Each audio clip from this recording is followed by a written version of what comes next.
오늘 하나님의 말씀은 디모데후서 2장 14절에서 17절 말씀입니다. 디모데후서 2장 14절에서 17절 말씀입니다.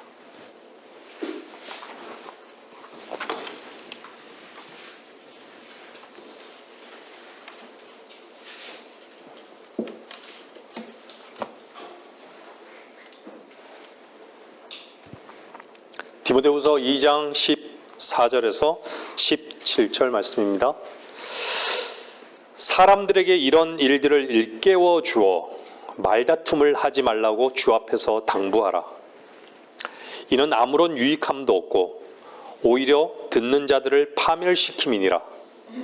내가 진리의 말씀을 올바로 나누어 자신이 하나님 앞에 부끄럽지 않은 일꾼으로 인정받도록 공부하라. 비속하고 허황된 말장난을 버리라. 이는 그것들이 더욱 불경건함으로 나아갈 뿐임이니라. 그들의 말은 종창처럼 퍼져나갈 것이며 그들 가운데는 후메네오와 빌레토가 있느니라.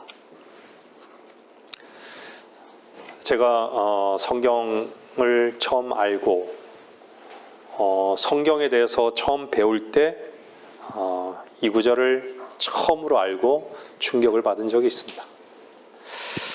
내가 진리의 말씀을 올바로 나누어 하나님 앞에 부끄럽지 않은 일꾼으로 인정받도록 공부하라. 그래서 성경을 공부하는 동기가 되었던 말씀인 것이죠. 저는 먼저 하나님의 말씀을 전하는 작은 목자입니다. 제가 늘 말씀드리지만 저는 목자로서 불리는 것보다는 하나님의 종으로 불리기를 저는 원합니다. 물론 이 설교를 듣고 있는 여러분들도 주님의 종으로 드려지는 삶을 살기를 원할 것입니다. 우선 기본적으로 하나님의 말씀은 목사만 전하는 것이 아닌 것이죠. 역사를 보면 위대했던 많은 그리스도인들, 위대하기보다는 하나님의 종으로 쓰임받은 그리스도인들 역시 신학교를 나오지 않은 자들도 있었고, 빌립도 마찬가지였죠. 주님을 영접하고 십자가를 경험한 그리스도인이라면 누구나 하나님의 말씀을 전할 수 있는 자격이라고 하면 자격인 것이죠.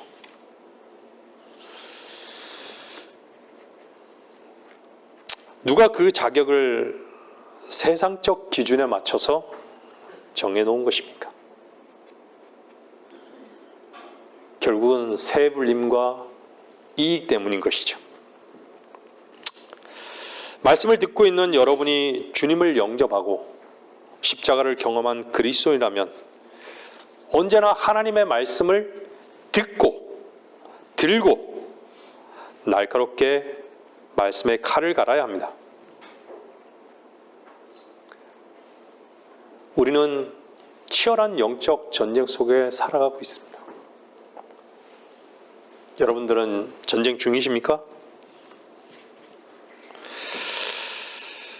어떤 적을 만나서든지 여러분 손에 들려진 하나님의 말씀의 검을 자유자재로 사용해서 그 적의 심장을 찌를 줄 아는 그 순간을 준비하고 날마다 주 안에서 단련해야 하는 것이죠. 왜냐하면 우리는 주님의 종이기 때문입니다. 적이 누군지도 모르고 마귀의 계략이 무엇인지도 모르고 십자가의 원수가 뭔지도 모르고 하나님이 누구신지도 모른다면 여러분들 손에 들려있는 하나님의 말씀의 검이 얼마나 어떻게 위험하게 사용되겠습니까? 어린아이들에게 의사가 들고 있는 그 칼을 쥐어주지는 않습니다. 그렇죠?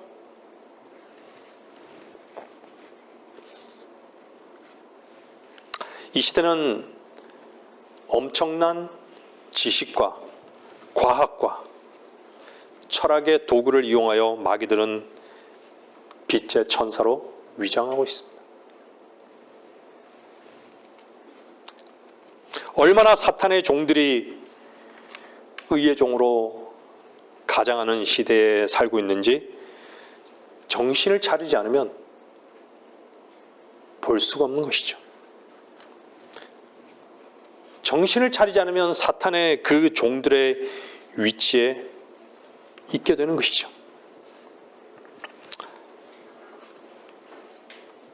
하나님의 이름을 이용하여 사람을 인정하고 사람을 세우고 사람을 높이는 곳,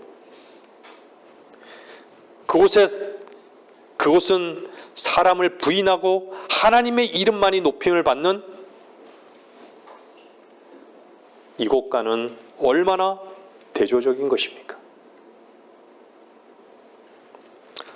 사람 편에 있는 것인지 하나님 편에 있는 것인지 분별할 수 있는 눈이 없다면 참으로 안타까운 것이죠. 고린도후서 11장 14절 15절 말씀 잠깐 보시겠습니다. 고린도후서 11장 14절 15절입니다. 조금 빨리 읽겠습니다. 오늘 찾아야 되는 구절들이 너무 많아요. 고린도후서 11장 14절 15절입니다.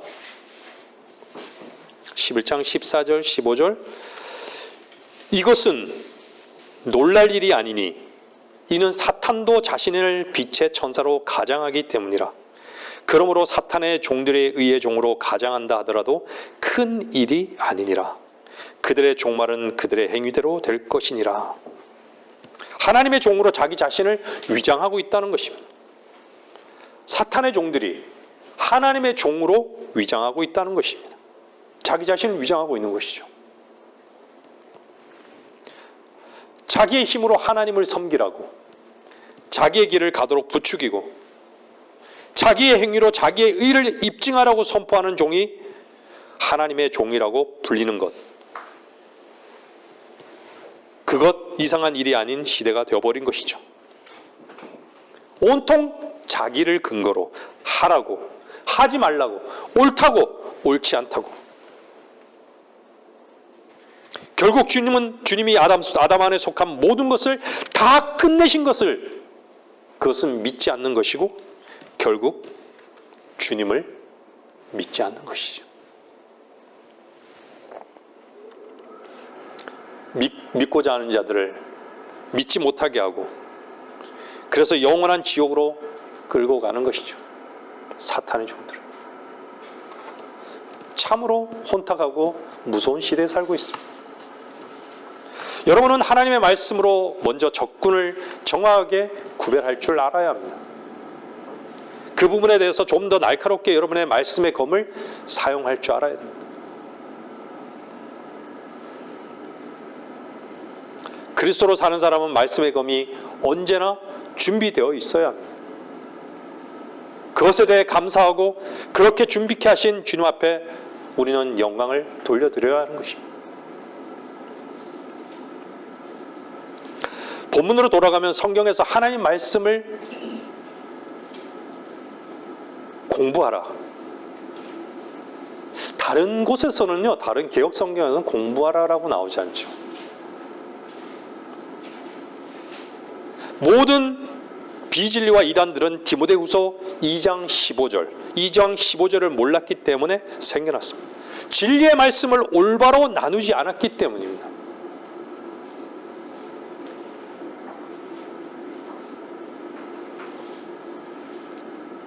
왜 이 개혁 성경에서 진리의 말씀을 올바로 나누어 공부하라 이 말씀을 삭제했을까요?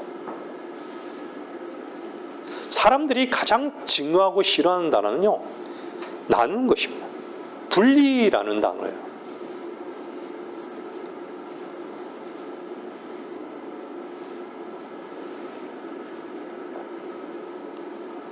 왜냐하면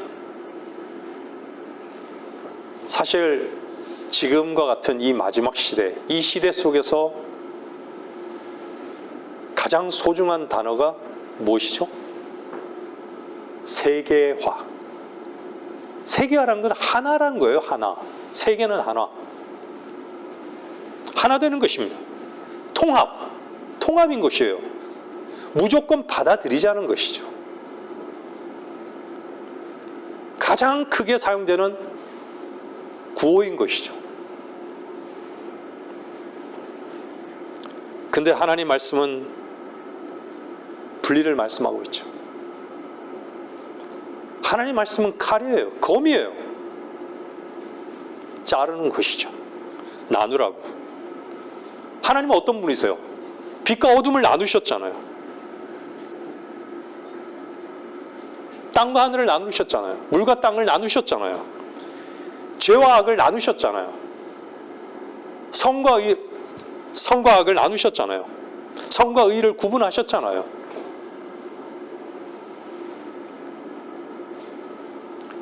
하나님 말씀은 예와 아니오잖아요. 하나님은 결코 회색지대에 계시지 않습니다. 회색지대에 있는 것이 현명한 것이 아니라 정확하게 말하면 위선적인 것입니다. 예나 아니오로 답하지 않은 사람은 항상 피해가는 그 피난처가 우리는 잘 알고 있죠. 어디죠? 그래도인 것이죠. 그래도.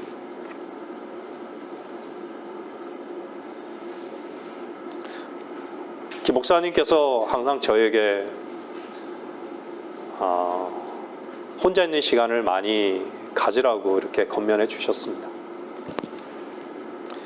이제 그 이유를 분명하게 알게 됐습니다. 제가 한 번은 차를 타고 가면서 그 이유를 그래서 목사님께서 혼자 시간을 많이 보내라고 하셨습니다 라고 이렇게 하셨군요 라고 제가 말씀을 드렸죠.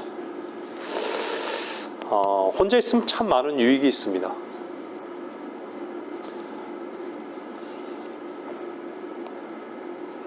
그런데 우리는 너무나도 하나님 앞에서 그래도라는 그 피난처에 의지하면서 살아가죠. 하나님께서 말씀하셨으면 여러분은 예해야 합니다. 하나님의 말씀이 아니라면 아니요 할 수 있어야 합니다. 예해야 될지 아니야 해야 될지. 그래도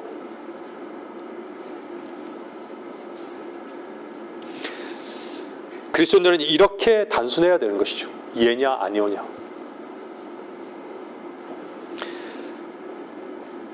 그리스도 안에서의 단순함이 바로 이것입니다. 고린도서 11장에 있는 말씀대로 예와 아니오를 하지 않아요. 항상 그래도가 피난처가 되는 거예요.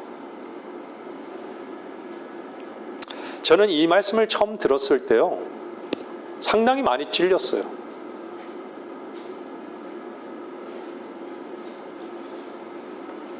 왜냐하면 제가 항상 그래도로 피난하면서 피난처를 삼고 살았기 때문에 평생 너무 찔렸던 것이죠. 이 말씀 우리는 말씀을 듣는 분들이 찔려야 되는 것이죠.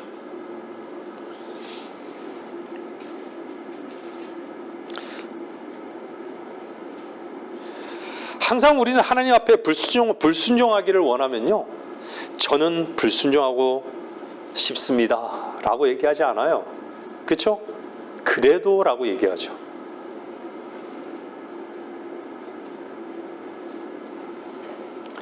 아니오보다 더 나쁜 게 그래도입니다. 저는 누구를 말하지 않습니다. 저를 말하고 있습니다. 이해를 못하신다면 그래도는 하지 마십시오. 이해를 못함으로 인해 슬피 우는 한이 있더라도 그래도라는 피난처를 만들어내지는 마십시오. 바로 그건 사탄이 좋아하는 방법이기 때문입니다. 본문에 올바로 나누어라고 말씀하셨죠. 어떻게 하는 게 올바로 나누는 것인가요? 왜 진리와 비진리를 구분할 수 없는 그 이유가 무엇일까요? 올바로 나눈다는 것은요, 갈라내는 것입니다. 사람에게 인정받기 위해 나누는 게 아니에요. 하나님께 인정받기 위해서입니다. 사람들에게 인정받으려 하다 보니 말씀이 나눠지지 않은 것이죠. 사람들은요, 나누는 거, 구분하는 거 가장 싫어합니다.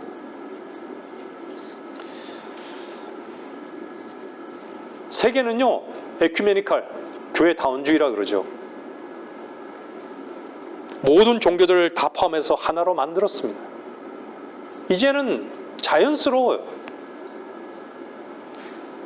감리교, 장로교, 순복음, 성결교, 가톨릭, 불교, 원불교, 무슬림.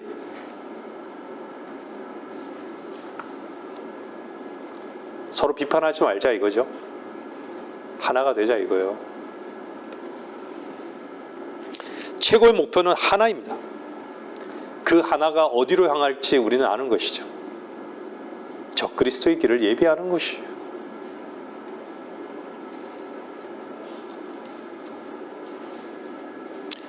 디모데후서 2장 15절 말씀이 나누는 건 하나님께 인정받는 건 분명하지만 사람에게는 가장 혐오스러운 단어가 되는 것은 당연한 것입니다.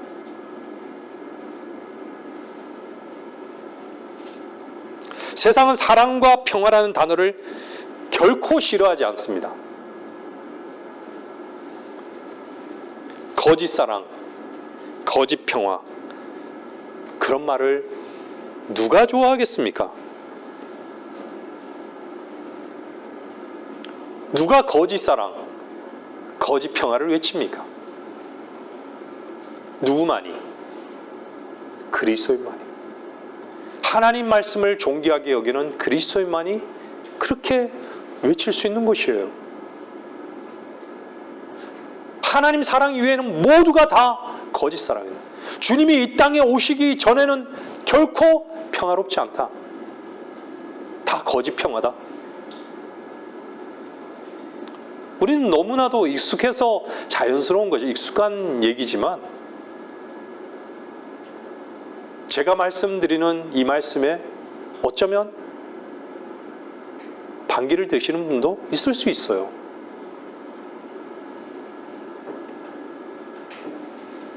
그리스도는 결코 이 세상과 분리되었기에 이 세상에 살만한 것이, 이 세상이 살만한 곳이 못 된다는 것을 본능적으로 아는 것이죠. 이 땅은 결코 평화롭지도 사랑할 것이 있는 곳이 아니라는 것을 아는 것이죠. 고린도후서 10장 18절 말씀 보겠습니다. 고린도후서 10장 18절 말씀입니다.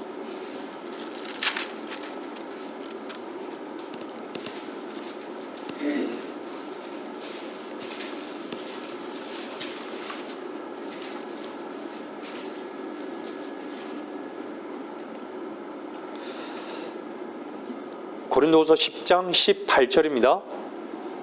거기에 스스로라는 단어를 참 주의 깊게 보셔야 됩니다. 이는 스스로 칭찬하는 사람이 인정을 받는 것이 아니라 스스로 칭찬하는 사람이 인정을 받는 것이 아니요 주께서 칭찬하시는 사람이 인정을 받기 때문이라. 하나님이 살아계심을 믿지 않는 사람의 특징은 뭔지 아십니까? 사람만 의식하는 것이에요.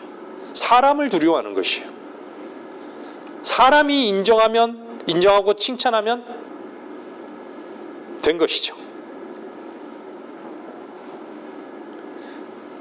사람에게 인정받고 칭찬받는다면, 사람을 두려워한다면요, 하나님으로부터는 분명히 인정받지 못하고 하나님을 두려워하지 않는 그 위치에 있는 것입니다. 왜냐하면 사람을 기쁘게 하는 것이 하나님을 결코 기쁘게 할 수 없기 때문입니다. 사도 바울은 어떻게 말씀하셨어요? 내가 사람을 기쁘게 하랴? 하나님을 기쁘게 하랴. 여러분들의 목표는 무엇입니까?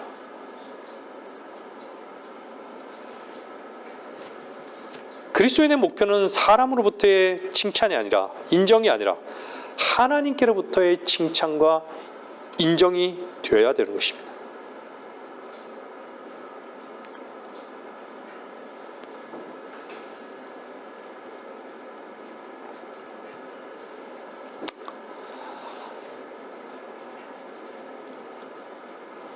나눈다는 것은 예전에도 한번 말씀드렸지만 나눈다는 것은 영어로 divide예요. divide. 다른 표현으로 하나님의 세대와 경륜에 따라서 말씀을 다르게 적용함을 말하고 있는 것이죠. 이 시대의 기독교는요, 성경적 교리가 아닌 교단 교리로 온통 사실 짬뽕되어 있습니다.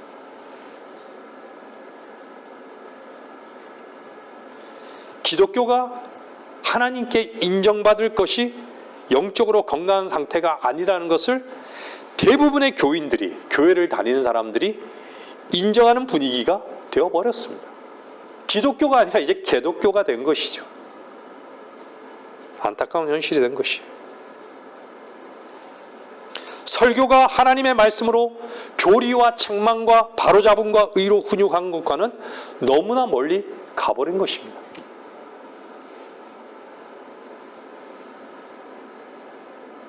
인간들의 사설, 생각, 이 생각이 종창처럼 퍼져나가서 이제는 어디 하나 손을 댈 수가 없는 것이죠.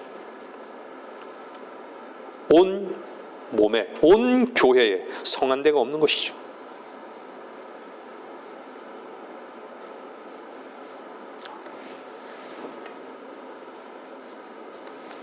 많은 경우에 하나님 말씀은요, 긍정적인 것보다는 부정적인 것 같습니다. 제가 이 자리에서 기억하건대 제가 설교하는 많은 부분에서 보면요, 비판적이에요. 근데 설교를 듣고 있는 분들 가운데서는 어떻게 저렇게 비판만 하느냐라고 얘기하시는 분들도 있을 수 있으세요. 근데 한번 성경을 보세요. 선지자들을 보세요. 주님을 보세요. 제자들을 보세요. 바울을 보세요.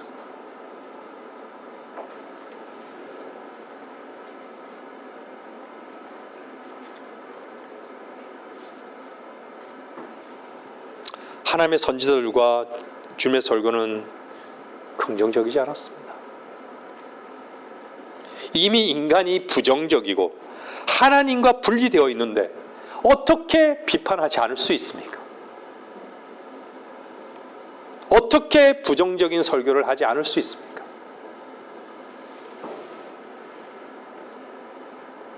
여러분은 성경을 하나님의 말씀으로 믿고 있다면 과연 말씀을 듣고 진리에 따라 말씀을 배우고 확인해 본 적이 있느냐고 저는 묻고 싶습니다. 뿐만 아니라 여러분은 진리를 참으로 사랑해 본 적이 있느냐고 묻고 싶습니다. 여러분들이 진리를 사랑하십니까? 진리를 사랑하면 어떤지 아십니까? 고린도전서 13장 보십시오. 고린도전서 13장 6절입니다.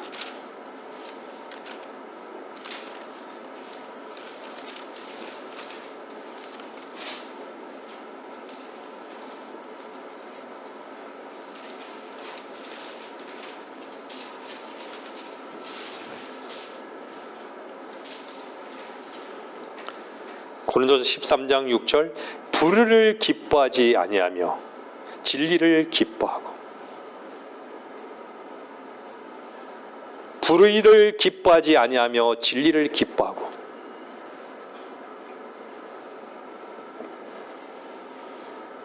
진리를 기뻐하고 진리를 사랑한다고 하는데 어떻게 불의를 기뻐할 수 있겠습니까?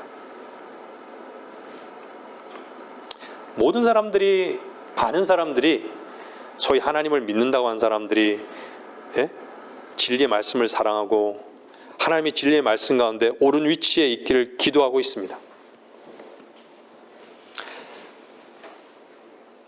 정말로 말씀을 듣고 있는 여러분들은 하나님의 말씀인 하나님의 말씀을 참으로 그분 말씀 앞에 굴복하고 그분의 말씀을 듣고 배우고 있습니까?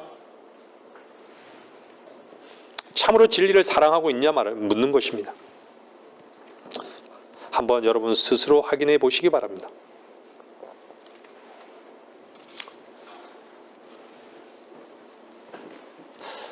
저는 이 하나님의 성경이 전 세계 베스트셀러라고 하잖아요. 소위 법을 전공한 사람들도 반드시 읽어야 되는 읽는 책이라고 그러더라고요. 성경을 한 번쯤은 읽어봤다라고 얘기하더라고요. 많은 사람들이 성경에 대한, 성경이 적어도 하나님의 말씀이다라는 정도는 다 알고 있는 것이죠. 근데 성경을 읽는다고 해서 성경을 알 수 있을까요? 결코 그렇지 않습니다. 오늘 성경을 공부하라 그랬잖아요. 하나님의 말씀을, 진리의 말씀을 공부하라 그랬잖아요. 어떤 사람이 공부할 수 있는 것이죠? 성경은 머리만을 사용하지 않아요. 성경은 누군가의 머릿속에서 나온 책이 아니라 영감으로 기록된 것이에요. 영감으로. 인스퍼레이션. 성령에 의해서 시작이 된 거예요. 그래서 영적으로 거듭나지 않는 사람은요, 절대로 하나님의 말씀을 받아들일 수가 없는 것이고 알 수가 없는 것입니다. 고린도전서 2장 13절은 뭐라고 말씀하셔요? 또한 우리가 그것들을 말하되 인간의 지혜가 가르치는 말로 하지 아니하고 성령께서 가르치시는 말로 하나니 영적인 일들을 영적으로 비교하여 말하느니라. 그러나 자연인은 하나님의 영의 일들을 받아들이지 아니하나니 이는 그 일들이 그 사람에게는 어리석게 여겨지기 때문이요 또 알 수도 없나니 이는 그 일들이 영적으로만이 분별되기 때문이니라. 영적으로. 왜 그렇죠? 모든 성경이 하나님의 영감으로 주어졌기 때문에.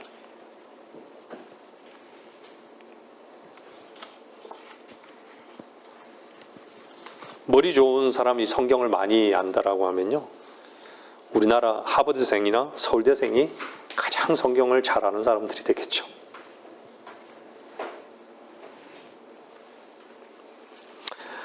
거듭나지 않은 사람은 결코 성경을 알 수 없습니다. 하나님을 만나지 못하면 어떻게, 보세요. 책의 저자의 그 마음을 모르면 그 책이 자기가 본, 독자가 보는 대로 보는 거지 저자가 쓴 의도대로 읽혀지겠습니까?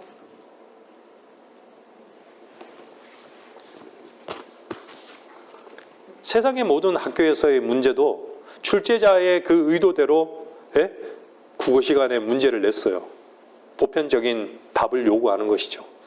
근데 내 생각대로 그 답을 찍는다고 해서 답이 맞나요? 절대 그럴 수 없죠.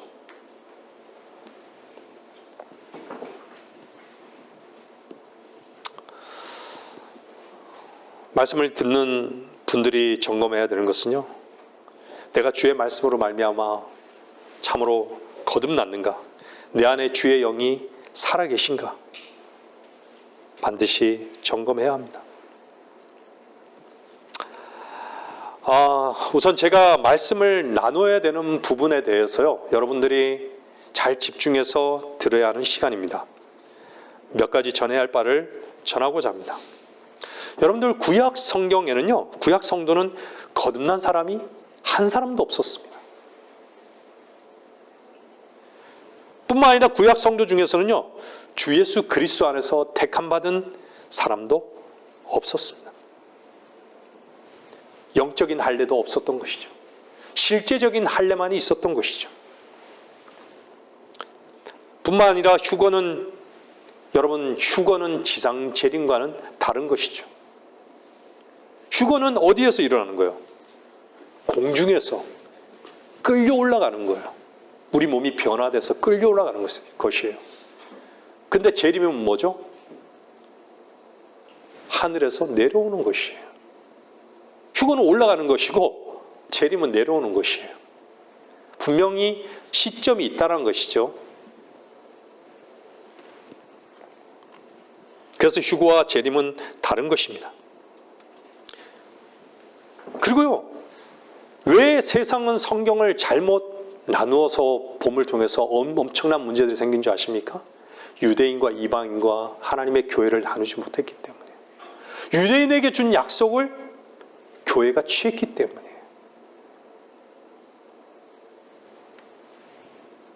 유대인은 유대인이고 이방인은 이방인인 것이죠. 교회가 유대인이 될 수는 없는 것입니다.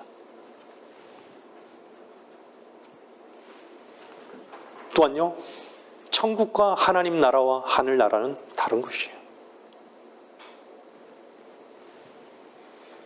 사실은 이런 부분들을 다루는 데는 여러분들이 성경을 보면서 천국과 하나님 나라, 이 부분에 대해서 주의 깊게 살펴보지 않으면요, 사실은 많이 어떤 부분에선 조금 어려움이 있을 수 있는데, 주의 깊게 성경 공부하면요 확실하게 구분이 되는 것이죠. 하나님 나라는 영적인 나라예요. 말 그대로 천국은 물리적인 왕국이고요. 주님께서 재림하셔서 통치하시는 나라. 구분을 못하죠. 다 이런 것들을 혼합시켜 버렸습니다. 성경은 시작과 끝, 처음과 마지막, 알파 오메가 되시는 분이 그렇게 기록해 놓으신 것이죠. 그래서 마지막이 있기 때문에, 끝이 있기 때문에 아직도 이루어지지 못하는 그 경륜이 있기 때문에 지금에서 보게 되면, 그리고 구약에서 선지자들이 봤을 때는 수많은 예언들로 비춰지는 것이죠.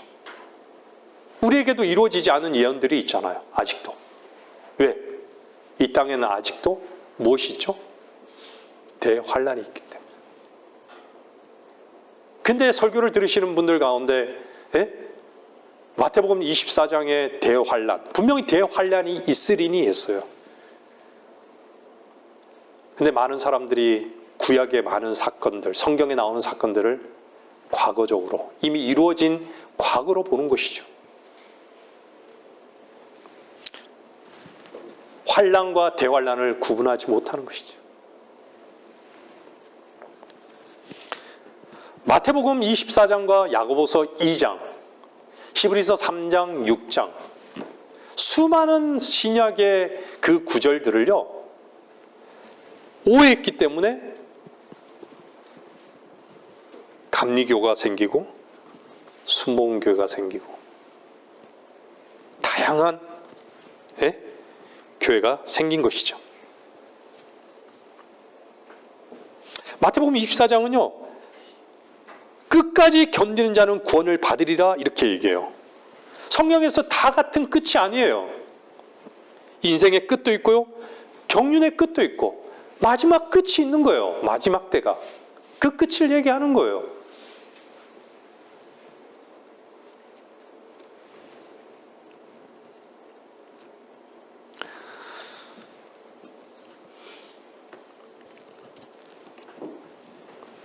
은혜의 시대에 끝까지 견뎌야 구원을 받는다라고 하면 어떻게 구원을 받죠?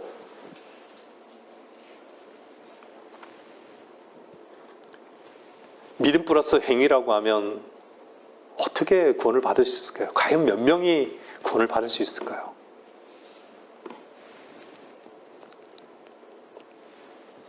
마태복음 24장은 분명하게 대환란 때라고 성경은 분명히 기록하고 있습니다.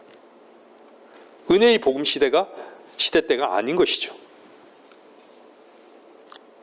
분명 거기에서도 왕국 복음이라고 하잖아요. 천국 복음, 왕국 복음. 은혜의 복음이라고 말씀하고 있지 않습니다.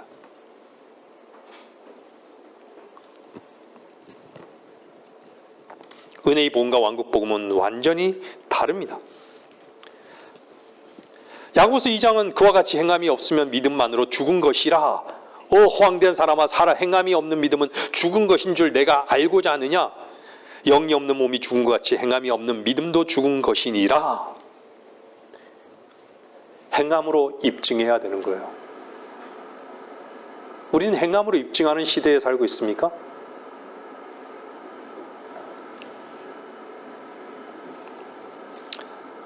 바로 이것이 대환란 때에 적용되는 말씀인데 이것을 교회 시대에 적용하다 보니까 적용했던 교회가 어디예요? 감리교회예요. 저는 오랫동안 감리교회 다녔잖아요. 감리교회. 대환란 때는 믿음으로 구원을 얻어도 행함으로 끝까지 그 믿음을 지키지 않으면 구원에서 떨어져 버리는 거예요. 그래서 이 말씀을 구분하지 못했기 때문에 감리교라는 잘못된 교리가 생긴 것이죠. 끝까지 견뎌야 된다고 얘기합니다. 그래서 나중에 한번 여러분들이 집으로 돌아가셔서 한번 찾아보세요. 히브리서 3장이나 6장을 보세요. 처음에 확신을 끝까지 견고하게 붙들면 히브리서 3장이 나오죠. 히브리서 6장은 또 뭐라 그래요? 만약 떨어져 나간다면 이렇게 나와요.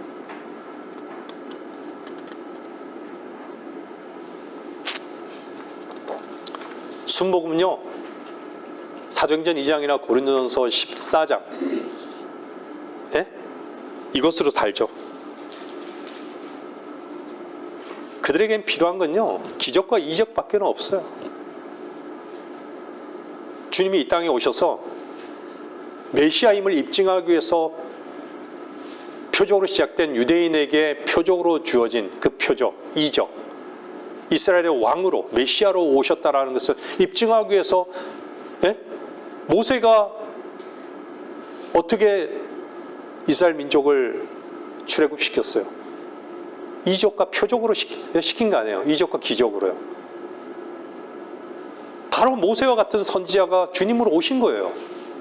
바로 유대인들은 표적을 보고 믿는 민족이었기 때문에.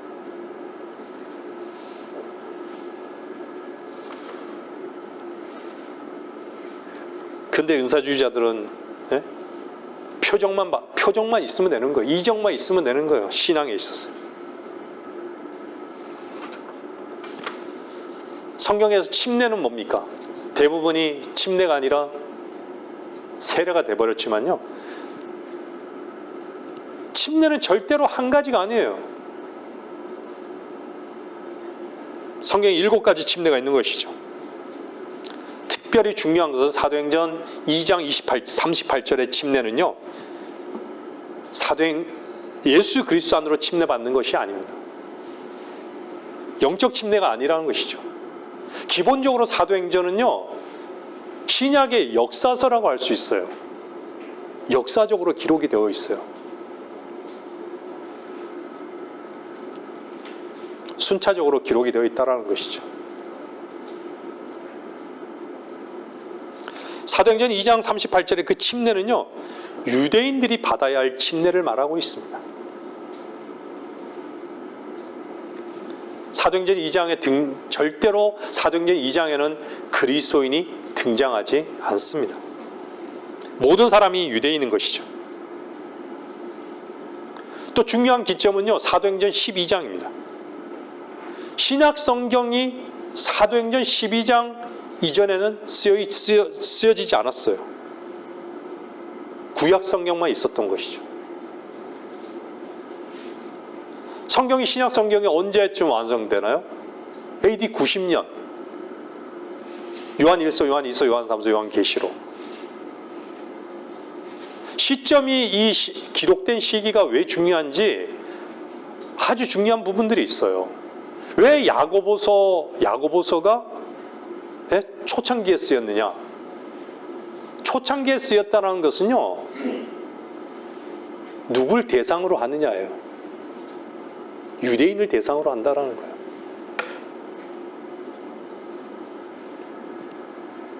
그래서 야고보서 1장에는 뭐라 그래요?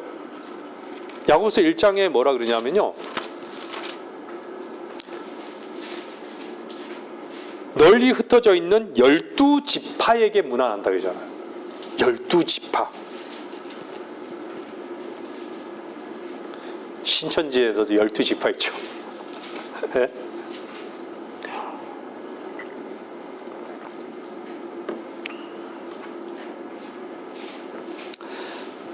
신약교회의 교리 정립은요, 바울이 한 것입니다.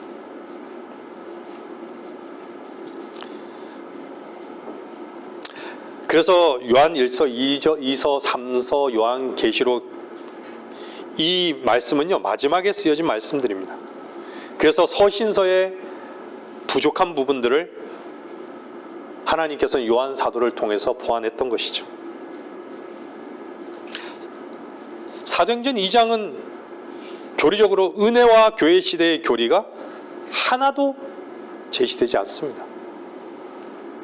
사도행전 10장에도요, 베드로도 그걸 몰랐어요. 사도행전 10장만 보세요. 사도행전 10장 14절 보면 베드로가 뭐라 그래요? 사도행전 10장요.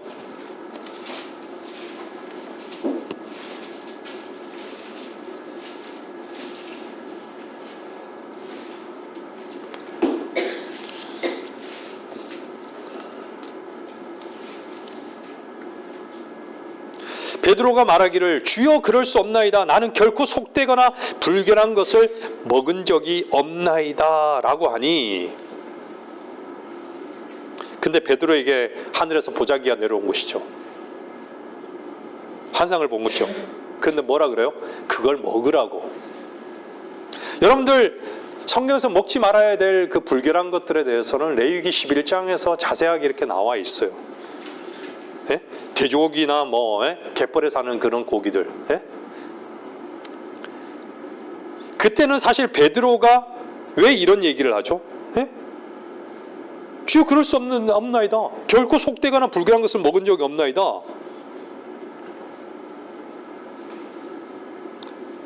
근데 한번 골로새서 2장만 한번 볼게요. 골로새서 2장 한번 보세요.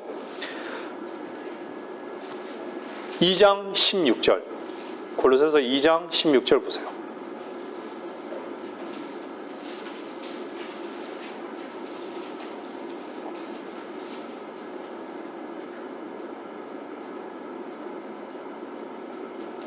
그러므로 음식으로나 마시는 것으로나 거룩한 날이나 새 달이나 안식일에 관해서는 아무도 너희를 판단하지 못하게 하라. 이런 것들은 다가올 것들의 그림자니 몸은 그리스도의 것이니라. 판단받을 것이 없는 것이죠. 음식으로나 먹을 것이나 어떤 날을 지키고 달을 지키는 것, 절기를 지키는 것.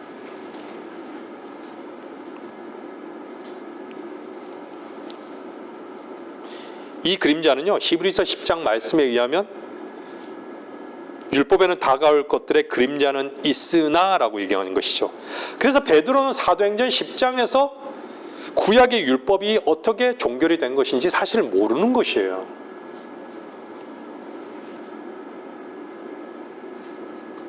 그러니까 베드로가 레위기 11장에 의한 그 불결한 음식은 안 먹는 거다라고 해서 자기는 안 먹는다라고, 먹지 않는다라고 얘기한 거 아니에요.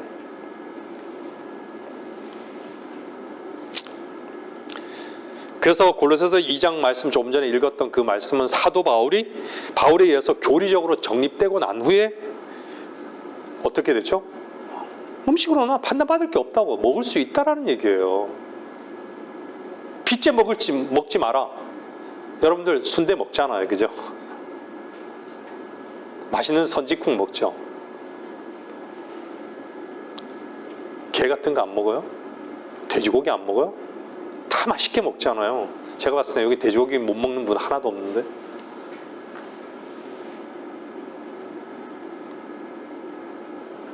안식교 같은 경우는요, 신약과 구약을 구분하지 못합니다.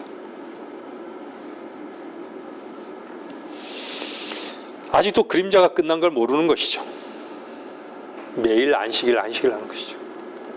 안식의 주를 모르는 것이에요. 안식일은 아는데 안식일도 사실 제대로 모르는 것이죠. 근데 안식의 주를 모르는 거예요. 왜요? 한 번도 안식해 본 적이 없기 때문에.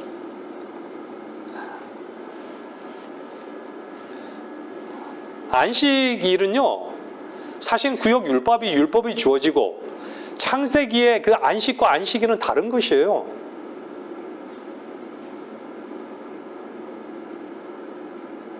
천년 이상의 간격이 있잖아요.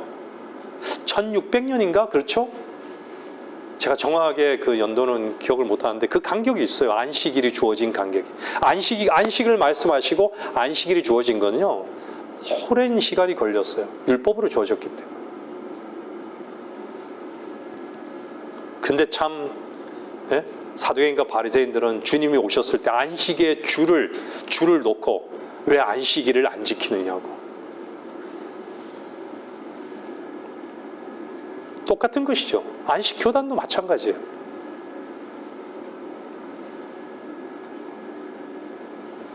방언은 어땠습니까? 순복음교회는 방언하죠. 일반 순복음만 하는 게 아니라 일반 많은 제도권 교회들이 방언을 하고 있어요. 저도 마찬가지였어요.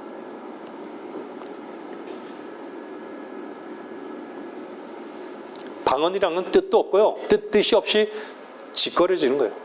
제가 얼마 전에 우리 지체들이랑 차를 타고 오면서 그 소리가 깨구리 소리 같다라고 얘기했어요. 깨구리.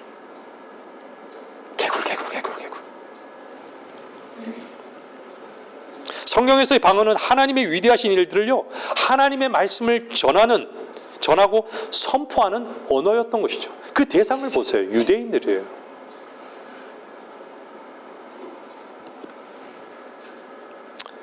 근데 이 거짓된 은사주의 교리가 온 세상을 다 뒤엎어 버렸습니다. 온 교회가 은사주의를 받아들이고 사람들에게 인정받기에 이르렀습니다. 오늘의 말씀에 따라 사람들에게 인정받으려 하는 목사들은요, 사탄의 종입니다. 하나님의 종이 아닌 것이죠. 성경을 잘못 가르친 자들은 성경 공부를 안 한 것이죠. 거듭난 게 뭔지, 구원받는 게 뭔지 모르는 목사들이 사실 넘치고 넘치는 것이죠.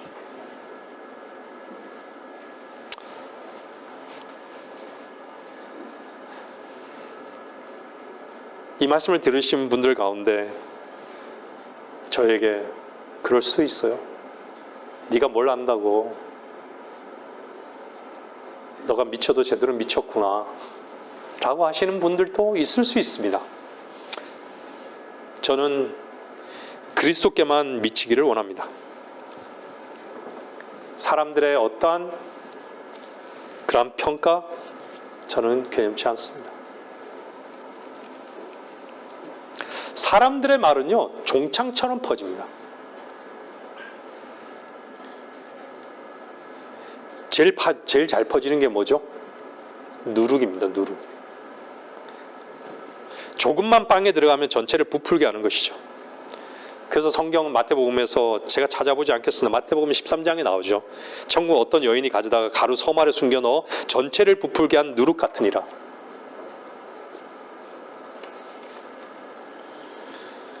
가톨릭의 교리를 일반 제도권 교회가, 개신교회가 그대로 받아들인 것이죠. 교회의 성장, 복음의 확산으로 받아들인 것이죠. 진리의 확장으로 받아들인 것이에요.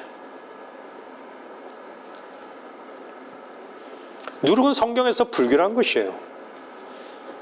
하나님 앞에 불결한 것으로 정의되고 있고요, 거짓 교리로 정의되고 있습니다.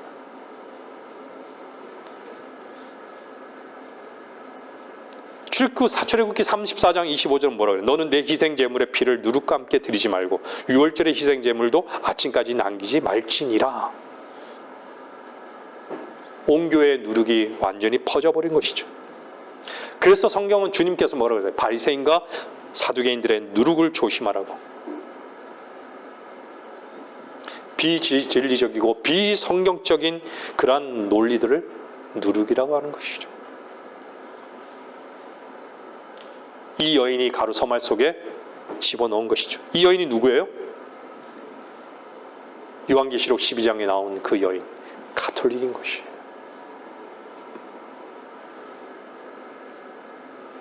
이 가톨릭을요, 다 집어삼켰어요. 모든 교회를. 계시록 17장, 18장 한번 보십시오. 그래서 가톨릭은 뭐라 그래요? 창녀라고 그런 거예요. 창녀. 근데 이 개신교가요, 가톨릭이랑 어떻게 했죠? 이제 손을 잡고 가는 것이에요. 어깨동무하는 것이에요. 같은 길을 가는 것이에요.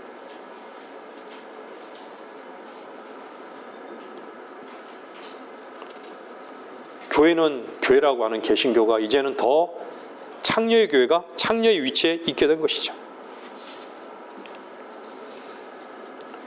하나님의 교회는 순결한 처녀입니다. 순결한 처녀. 빵의 누룩이 가득 차게 되기 때문에 이제 하나님께 드릴 게 없어요. 교회는 순결한 거예요. 순결한 것은 누구만이 순결한 것이죠? 그리스도만이 순결하신 분이시다. 교회는요, 주님의 몸입니다. 주님의 머리가 아니에요. 머리는 그리스도세요. 주님의 몸은 반드시 누룩이 제거되어야 합니다. 그래서 주님께서 제자들에게 나누어 주셨던 빵은 누룩 없는 빵이었습니다. 그래서 우리는 주의 만찬식 때 뭘 했었죠? 누룩 없는 빵으로 그냥 굽는 것이죠. 그죠? 디모데후서 2장 16절 말씀 보겠습니다. 디모데후서 2장 16절.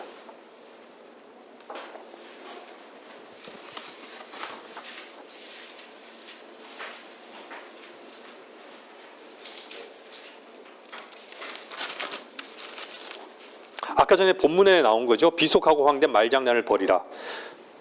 여러분, 말장난이라는 이 단어는요, 어디에서 파생됐다라고 그랬죠? 바벨이에요, 바벨. 이 말장난이라는 이 영어적 단어가 베블링이에요. 베블링스라는 단어인데, 이게 바벨이라는 단어에서 파생된 것입니다. 바벨이라는 뜻은 뭐예요? 혼란이란 거예요, 혼란. 혼란스럽다라는 거예요. 창세기 11장에 바벨이 나오죠? 거기서 언어가 갈렸잖아요. 결국은 교회가요, 말장난뿐이라는 것이에요. 말장난이라는 것은 능력이 없다라는 것이에요.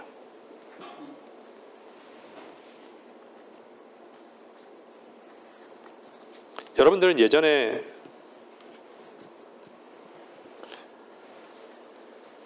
진리의 말씀, 예전에 실제적으로 그 능력이 무엇인지를 안 적이 있으십니까?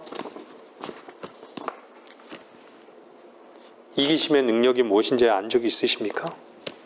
구원받기 전에요.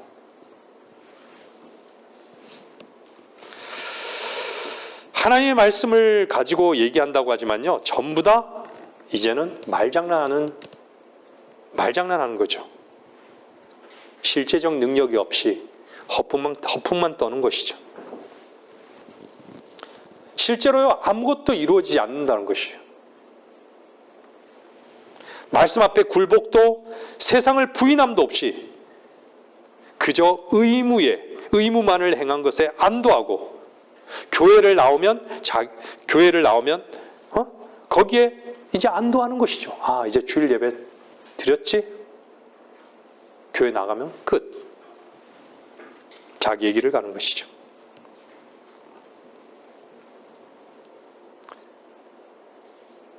이번에 목사님께서 면담 때 또 말씀해 주셨죠. 에서와 야곱을 말씀해 주셨어요. 창세기 33장이었죠. 에서가 가자고, 야곱은 아니요. 세상에는요, 똑같은 길을 가는 것 같아도요, 그리스도인은 목적지가 다른 길을 가는 것이에요. 다른 길을 가는 것이에요.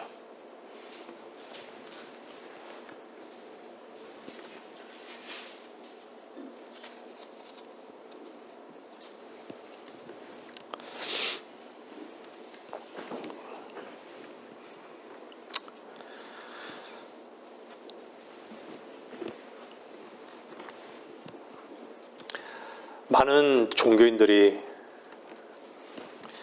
교회에서 얼마나 위선적입니까?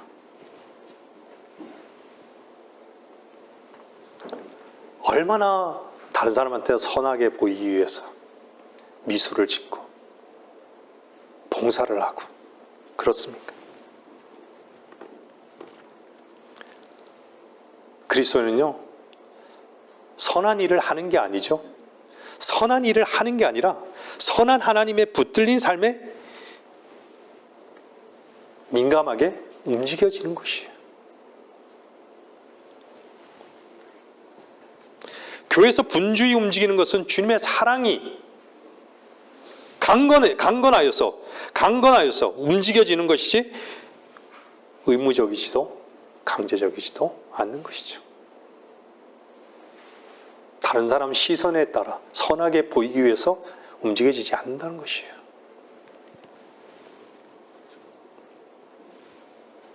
주님께 드려지는 삶은 내 것이 아니기 때문에 감사와 기쁨이 있습니다. 여러분들 주님께 드려지는 삶을 살고 있습니까? 여러분들이 드려지는 삶을 산다면요, 여러분 자신을 드려지는 삶을 산다면 여러분들은 하나님의 자비를 아는 것입니다.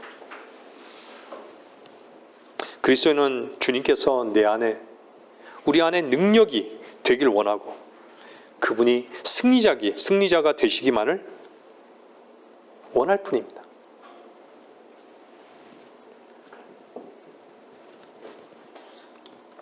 그런데 모든 종교인들은 헛된 말장난을 듣고 다 감동하는 것이죠.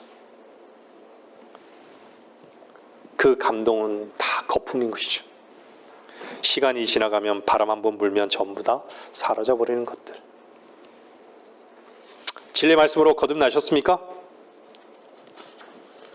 말씀이 능력인 걸 거듭난 사람은 아는 것이죠. 허풍이 아닙니다.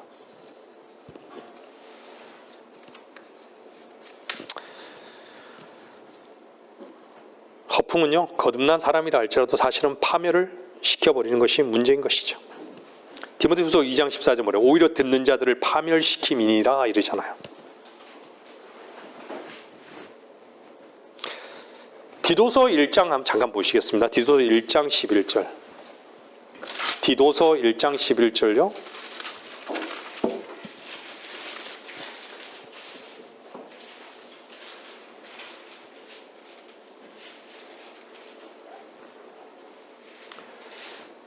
더러운 이익 때문에 가르쳐서는 안 될 것들을 가르쳐서 집들을 온통 뒤집어 놓는, 이것이 파멸인 것이죠.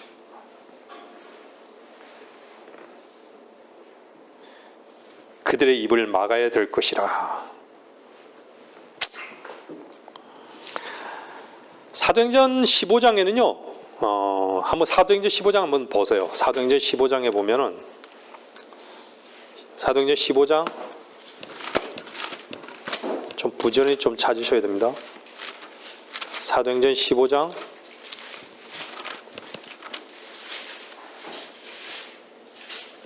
24절. 15장 24절. 우리가 듣기로는 우리 가운데서 나간 몇몇 사람이 말로 너희를 괴롭히고 너희의 혼을 파멸시키며 말하기를 할례를 받고 율법을 지켜야 한다라고 하는데 우리는 그들에게 그러한 지침을 준 적이 없노라. 파멸, 혼을 파멸시키네요. 할례 받고 율법을 지켜야 한다고 그래요. 하나님의 말씀을 그대로 가르치지 않고 사람의 생각을 집어넣어서 인간의 어떤 지적인 능력에서 나온 가르침으로 인해서 결국 사람들의 혼을 파멸시킵니다.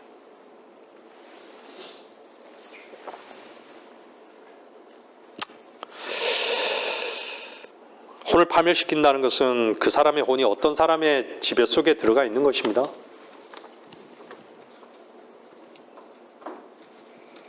그래서 그 사람의 말을 듣고 마음으로 움직이는 것이죠.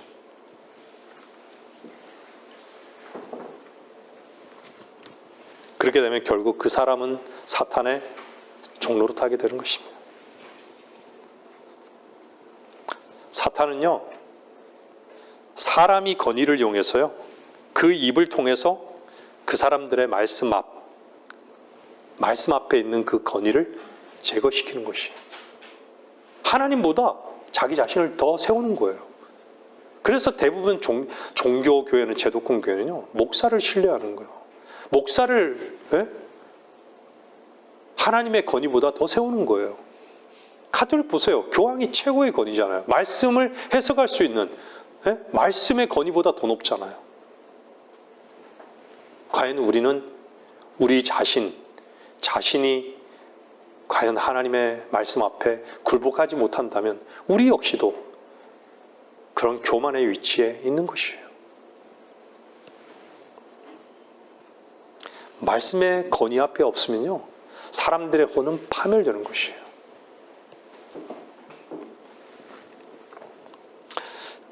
디모데후서 2장 17절에 종창처럼 퍼져나간다라고 얘기했잖아요. 종창.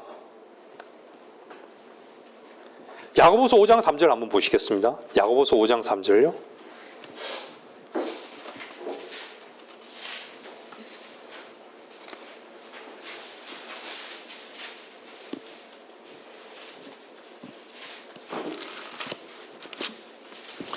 야고보서 5장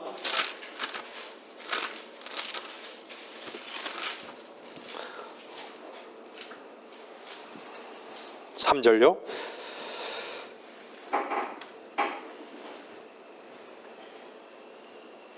너희의 금과 은은 녹이 슬었으니 이것들의 녹이 너희에게 증거가 되어 불같이 너희 살을 먹으리라. 너희가 마지막 날을 위한 재물을 쌓았도다.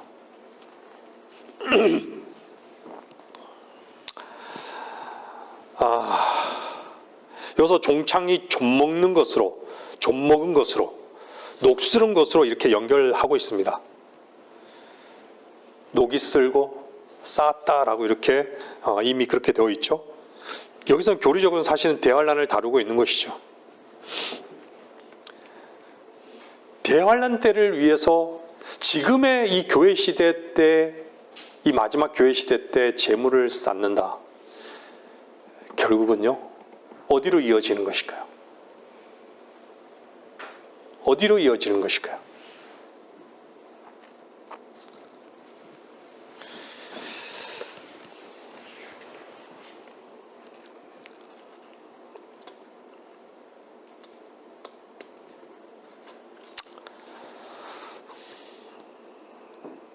여러분들, 분명히 물질은요, 사람을 물질의 종이 되게 해요.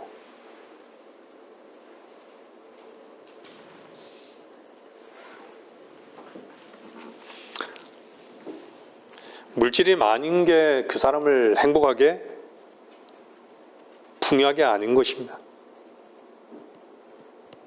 오히려 물질이 많음을 통해서 종이 되게 하는 것이죠.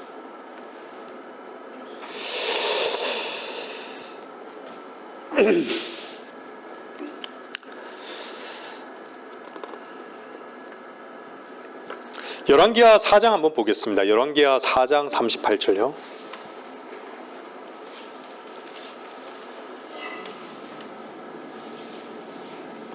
열왕기하 4장 38절.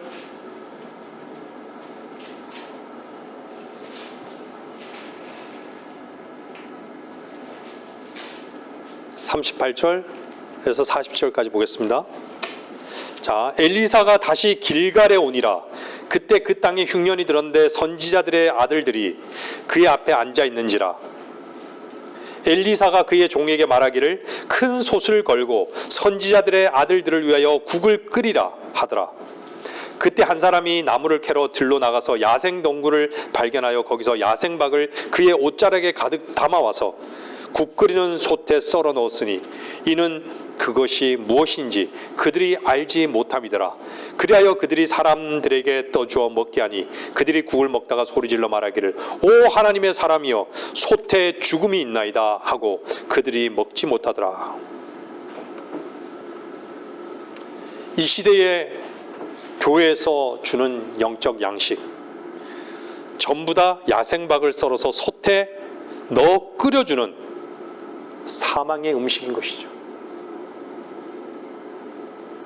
소가, 여러분들 소는 초식동물이죠. 초식동물이 육식을 먹으면 어떻게 돼요? 소화가 되기 전에 이미 그 부위가 썩어 들어간다 그래요. 소는 신선한 풀을 뜯어 먹어야지 우유를 내는 것이에요.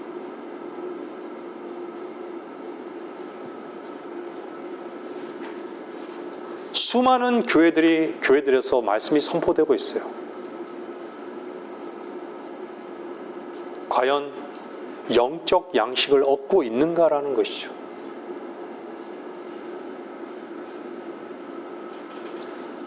사람을, 자기를 개발시키고 자기를 세우고 사람을 세우고 높이고, 그것이 사망인 것인 줄 모르는 것이죠.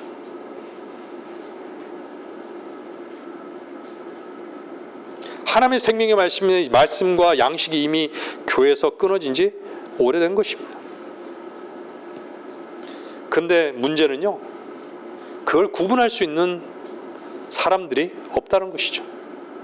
전부 다 그걸 먹어야 되는 줄 알고 있는 것이죠. 순수한 하나님의 말씀을 먹지 않고서는요, 분별이 생기지 않습니다. 어떤 것을 먹어야 할지, 어떤 것은 가까이 두어서는 안 된다는 것을 알 수 없는 것이죠.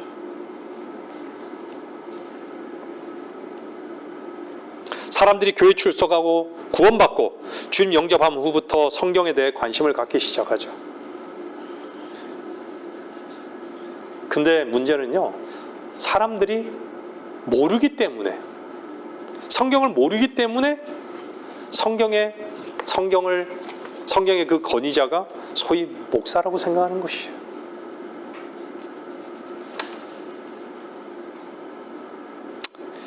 그래서 목사한테 가서 물어보는 것이죠. 그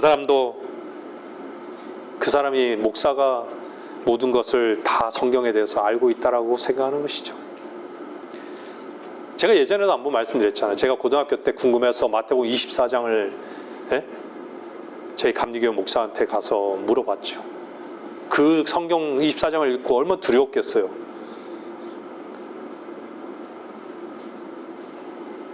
근데 이미 지나간 역사라고 얘기하더라고요. 이미 지나간 역사. 이미 지나간 역사였기 때문에 안도할 수는 있었죠.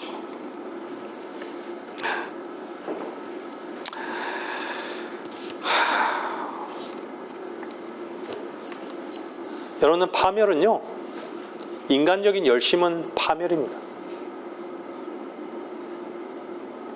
인간적인 최선은 파멸입니다.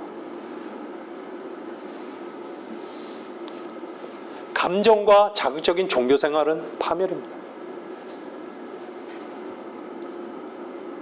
하나님의 말씀을 믿지 않고서는, 믿음으로 인한 것이 아닌 것은 다 파멸이에요. 여러분, 믿음을 기도원에 가서 기도한다고 얻어지는 것입니까? 예배당에 와서 많이 봉사하면 믿음이 얻어지는 것입니까? 성경은 정확하게 말씀하잖아요. 그러므로 믿음은 들음에서 나오며 들음은 하나님의 말씀에 의해서니라. 믿음은 들음에서 나오는 거예요. 듣는 걸 귀로 듣는다고 생각지 마십시오. 이건 귀는 통로예요. 그 듣는 종착역은 어디여야 되냐면 마음인 거예요.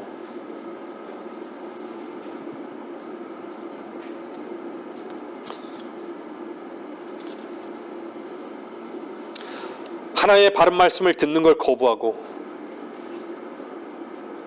엉뚱한 대로 돌아다니는 사람, 요즘은 참 많은 것 같아요. 이 교회 저 교회를 다녀보니까 들을 말씀이 없고 아닌 것 같고,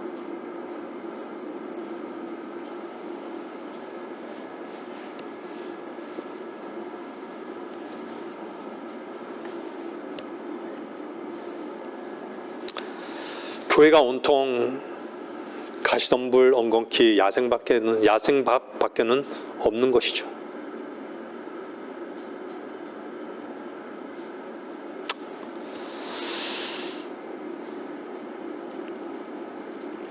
이 시대는 방주를 지어 구원받을 수 있는 때가 아닙니다. 모세에게는 율법을 주었습니다.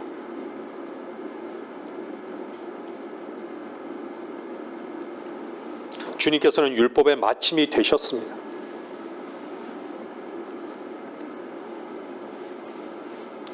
사람들이 언제, 누구에게, 왜 이것에 대해서 구분하지 못합니다. 고린도서 10장 말씀대로 유대인이나 이방인에게나 하나님의 교회에게나 아무도 거치는 자가 되지 말라. 유대인에게 주신 말씀, 이방인에게 주신 말씀, 교회에게 주신 말씀. 또 성경은 역사적인 흐름이 있잖아요. 역사성이 있으니까 역사적으로 적용해야 되는 부분. 예? 하나님께서 주신 교리적인 부분이 있잖아요. 경륜이 있단 말이에요. 시대에 따른 경륜이 있단 말이에요. 또 우리에게 구약이라 할지라도 우리에게 교훈으로 주셨잖아요. 영적 양식으로 주셨어요.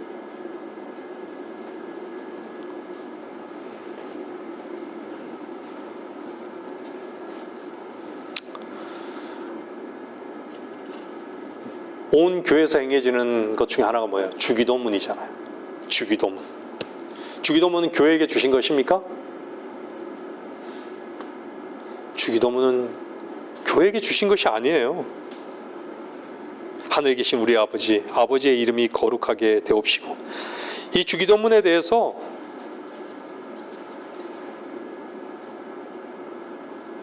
다루기에는 참 많은 시간이 걸릴 수 있습니다.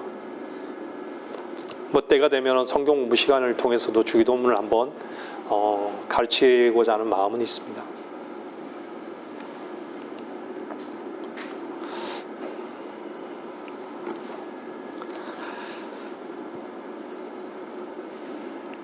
여러분 마태복음 19장 16절 잠깐 보세요. 마태복음 19장 16절요.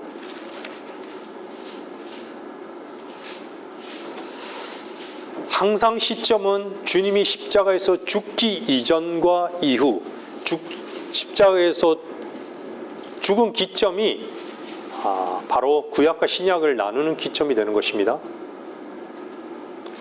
19장 16절 보면 그런데 보라 어떤 사람이 와서 주께 말씀드리기를 선한 선생님 내가 영생을 얻으려면 어떤 선한 일을 해야 하리까 라고 하니 주께서 그에게 말씀하시기를 어찌하여 내가 나를 선하다고 하느냐 하나님 한 분 외에는 선한 이가 없느니라. 그러나 내가 생명으로 들어가기를 원한다면 계명들을 지키라고 하시더라. 여러분들 영생 얻기 위해서 계명을 지키셨습니까? 아니죠. 그러면 거듭나야 합니까? 맞죠? 마태복음 19장에서 생명으로 들어가기로 한다면 계명들을 지키라고 한 거예요. 주님이 계셨을 때는 우리는 주님이 보이지 않잖아요. 육신으로 보이지 않잖아요. 그때는 주님을 보고 믿었던 거예요. 주님을 보고 믿었던 거예요.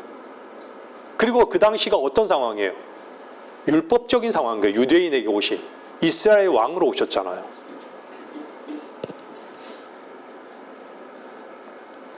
계명을 지키라는데 그 계명들은 율법인 거예요. 그래서 마태복음 6장에서는 주께서 가르친 기도가 있고 마태복음 19장은 영생을 얻으려면 계명을 지켜야 된다라고 이렇게 말씀하신 것이죠. 근데 요한복음 3장은 어땠어요? 거듭나지 않으면 하나님 나라를 볼 수 없고 영생을 얻지 못한다고 얘기해서 모순되잖아요. 모순된 것입니까? 아닌 것이죠. 대상이 다른 것이죠. 주님이 죽기 전, 죽은 후. 죽은 후는 뭐가 교회가 형성이 됐잖아요. 주님이 죽고 나신 다음에.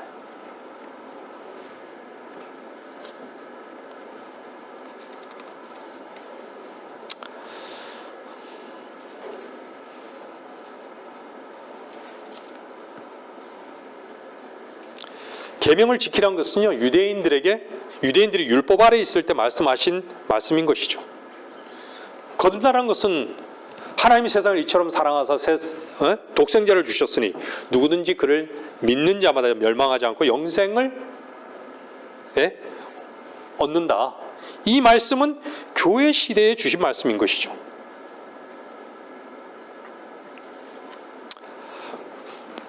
로마서 8장은 뭐라 그래요? 여러분들 구원을 잃어버린다. 결코 잃어버리지 않아요. 잃어버릴 수 없죠. 로마서 8장 39절은 높음이나 깊음이나 어떤 다른 피조물이라도 우리를 그리스도 예수 우리 주 안에 있는 하나님의 사랑에서 떼어놓을 수 없느니라.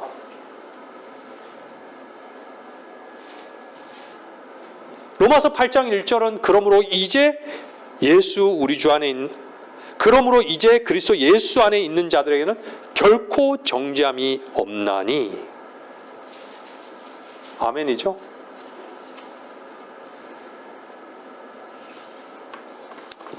계명을 지킨다. 뭐를 해라. 하지 않는다. 옳다 그르다. 이것은 율법인 거예요. 율법은 저주인 거예요.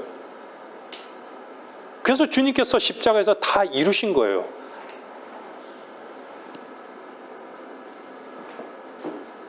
구원의 영원한 보장이 된 로마서 8장, 이것은 그리스도인들에게, 교회에게 주신 말씀인 것이죠. 누가 이걸 다 뒤범벅이 만들어 놓은 것이에요. 말씀을 올바로 나누지 않은 결과인 것이죠. 마태복음 6장, 그러면 마태복음 6장도 마찬가지겠죠? 마태복음 6장에는 뭐가 나와요? 주께서 가르치신 기도가 나오잖아요. 마태복음 6장 14절 한번 보세요.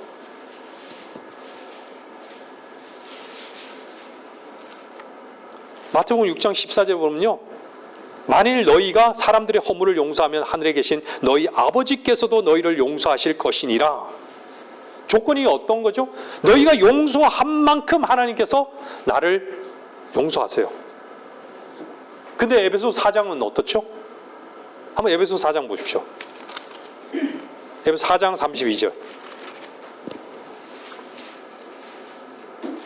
에베소서 4장 32절은요, 너희는 서로 친절하고 다정다감하며 서로 용서하되 하나님께서 그리스도를 위하여 너희를 용서하신 것 같이 하라. 하나님께서 그리스도를 위하여 너희를 용서하신 것 같이 하라. 순서가 바뀌어버렸죠.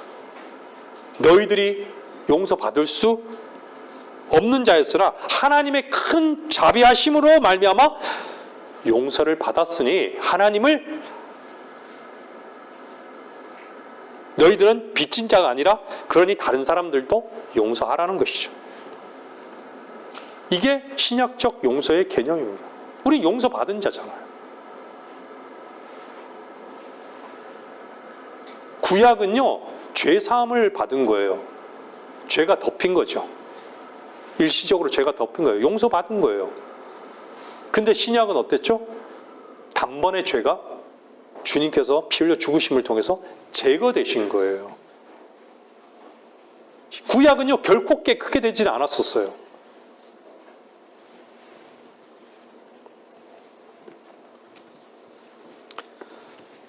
마태복음 6장에도 또 주께서 가르치신 기도 가운데, 예? 또 이런 부분 있잖아요. 눈은 눈으로.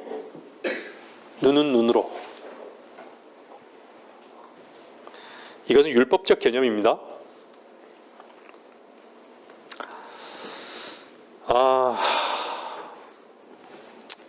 그래서 주님께서요, 죽으시기 전에는요, 절대로 신약이 없습니다. 신약이 없어요.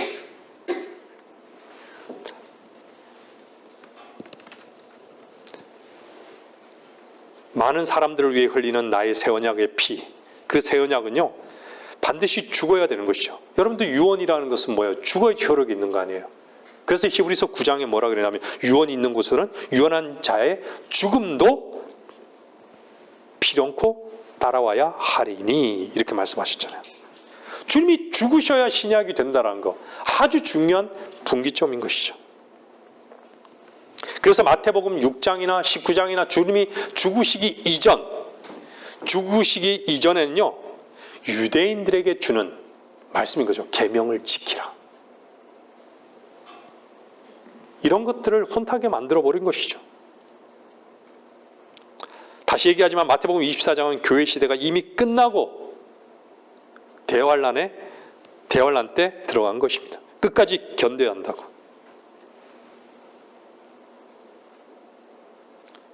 하나님 나라와 천국은 다른 것이죠.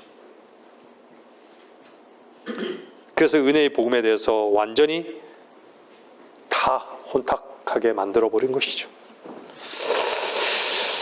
네, 말씀을 정리하겠습니다. 하나님께서 마태복음을, 마가복음을, 누가복음을, 요한복음을 기록해 놓으신 의도가, 구분해 놓으신 의도가 반드시 있는 것이죠. 왕으로서, 종으로서, 인자로서, 하나님의 아들로서 오심을 각각 보여주고 있는 것이에요.